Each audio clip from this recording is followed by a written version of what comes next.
So incinerators, there are three types continuing biomedical waste management. Incinerators to burn the waste, infected waste. There are three types. Conventional ones that uses fuel like coal and wood for combustion. It was used in olden times. Now it is rarely used. Now we mostly use electrical incinerator, which runs on electricity and it uses electricity for combustion. Then you have oil fired incinerator, uses either diesel or petrol and electricity as well. Both are used for combustion.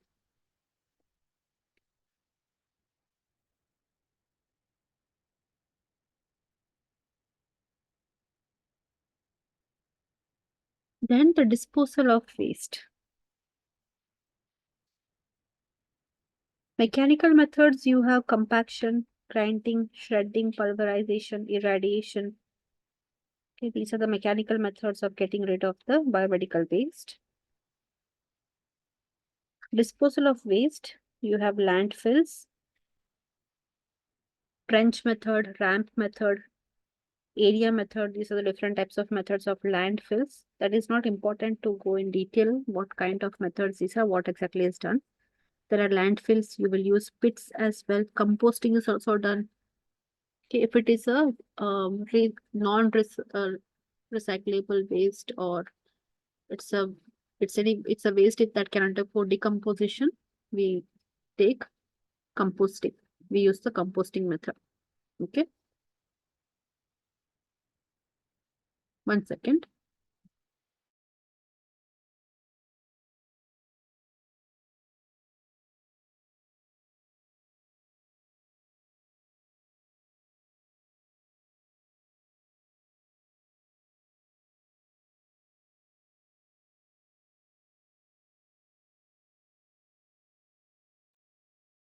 So these are the three main types of disposal of waste.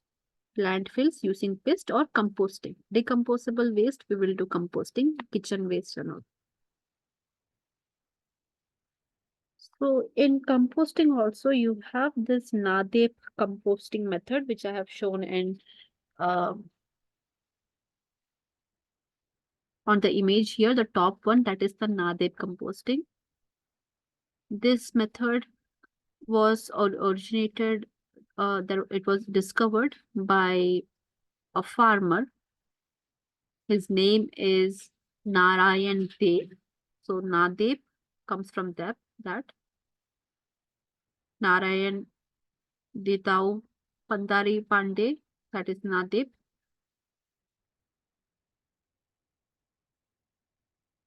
He was usually called as Nadev Kaka from Maharashtra. This farmer, he in fact invented the Nadev method of composting. And also this method is quite popular in most of the farmers among Western India. So a lot of organic methods like materials like crop residues, weeds, forest litter, kitchen waste are used for composting. This brick kind of construction, which has holes, these holes are required for aeration, okay, is used for composting. Then you have pelletization technology, in which you can see here, you can how a pellet is made. Solid waste which will not undergo decomposition, which will be compacted, and it will in the compaction it will form these small pellets, and pellets can be easily thrown into the landfills. It will not take much surface area. Without compaction, if you are throwing the waste into landfills, it will take a lot of surface area and you will lose a lot of space. Okay, when you compact them into pellets and then dispose it, okay, huge tons of waste can be compacted into small, minute pellets, and it will use only less surface area. Okay.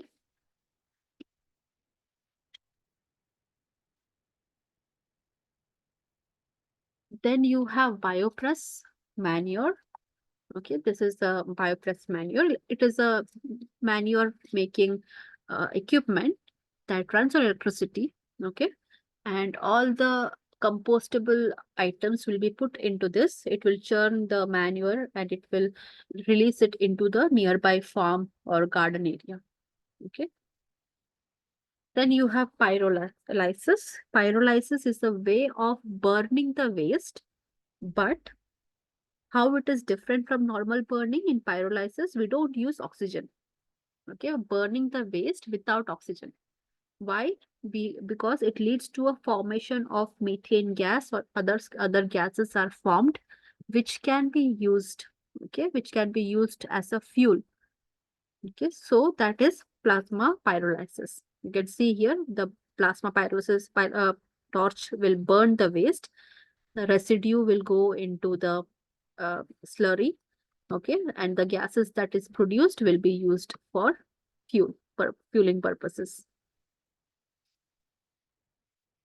For disposal of liquid waste are discharged directly into sewers. Okay, you will have soak pits as well. You have waste stabilizing ponds as well.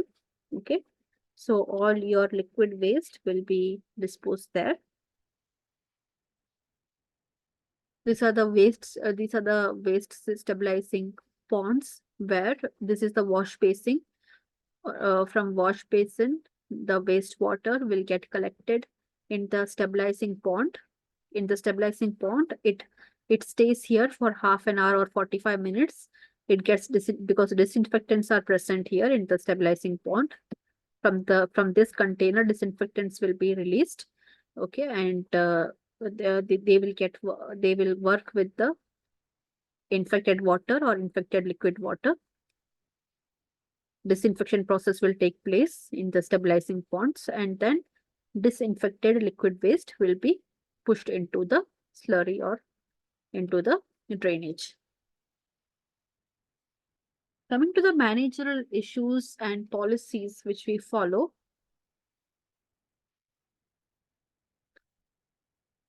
In biomedical waste management. First is systems approach, which means biomedical waste management is a system in itself.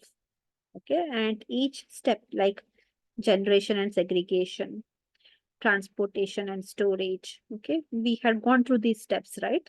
So these steps are universal. So it's a system in itself, and each step has its sub steps as well, subsystems as well, which the hospital has to follow.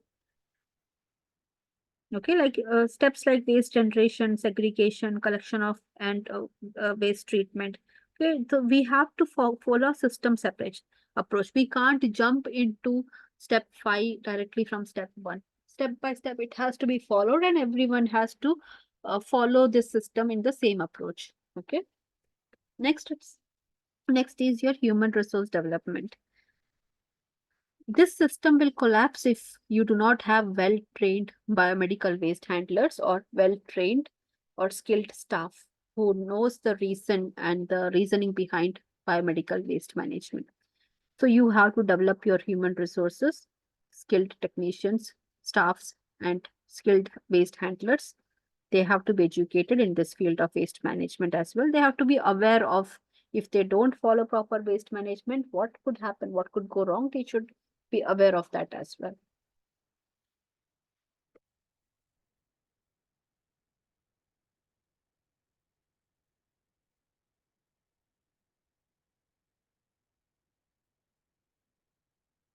Then education of general public. The waste management is not restricted to any four walls of the hospital. Even the general public should have awareness about it. Any health crisis which has generated because of unsafe waste handling, it has to be communicated through mass communication, mass media, through the general public to make them aware. Okay, what are the potential risks if the hospital does not follow a proper waste management guideline. Then to have a hospital waste management committee or team, it's important that you have your own hospital members and make them into a committee, because through which you can pay specific attention to biomedical waste management program. You should have a chairman. Hospital administrator can be a chairman here. Secretary, who is a waste disposal officer. Infection control team can be a part of this committee. Okay, nurses, hospital engineer, radiation protection officer, stores officer, pharmacist.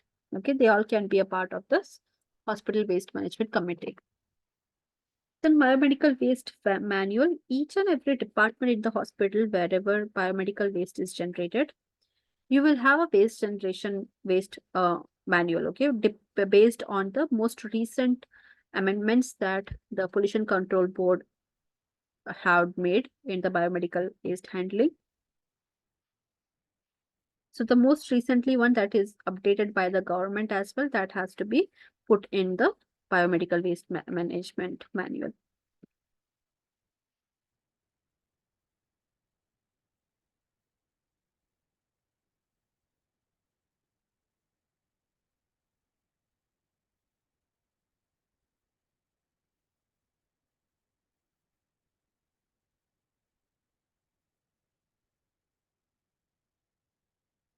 Then you have the biomedical waste management policy, under which every hospital must have a written policy or statement in respect of biomedical waste management, which will influence the staff as well outside organizations also regarding the importance that you're giving to the biomedical waste management. Then standard operating procedure, SOPs. Every step, generation till the waste disposal, every step has a standard operating procedure for all activities. How do you autoclave? How do you incinerate? Step by step. Okay, how to, which PPE the person has to wear, how they have to hold it, how they have to empty it. Okay, each step has a, each of the steps are included in an SOP. So these SOPs have to be followed.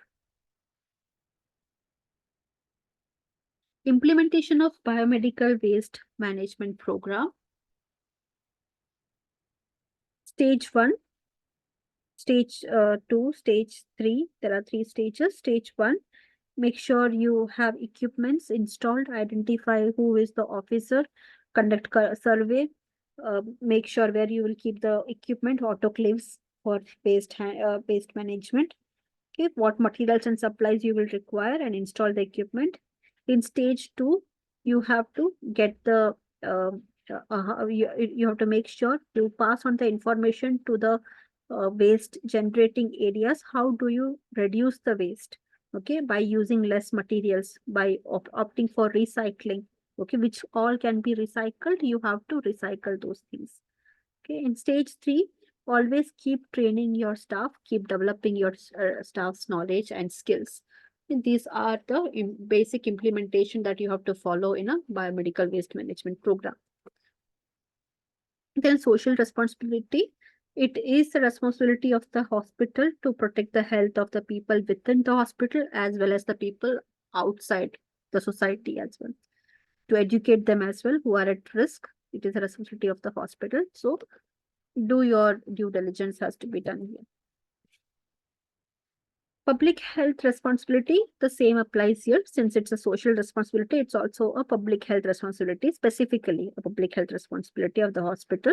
So compulsory notification of infectious diseases, notifiable diseases, these things the hospital has to stick to it and follow these regimens. Then occupational safety measures. OSHA has given certain occupational safety specific areas for biomedical waste handlers. Okay, because they are at the risk of blood-borne infections like HIV, hepatitis B, hepatitis C, phlebitis. Okay, getting stuck with needle stick injuries because of scalpels, hypodermic needles, blood collection devices. Okay, those who are dealing with these things, they are at the risk of these bloodborne pathogens. So work practice controls has to be done. Not allow them to recap the needles. Use 2-hand techniques. Use PPE. Comply with the universal precautions. Okay, these things have to be followed. So that's about hospital waste management. If you have any query, you can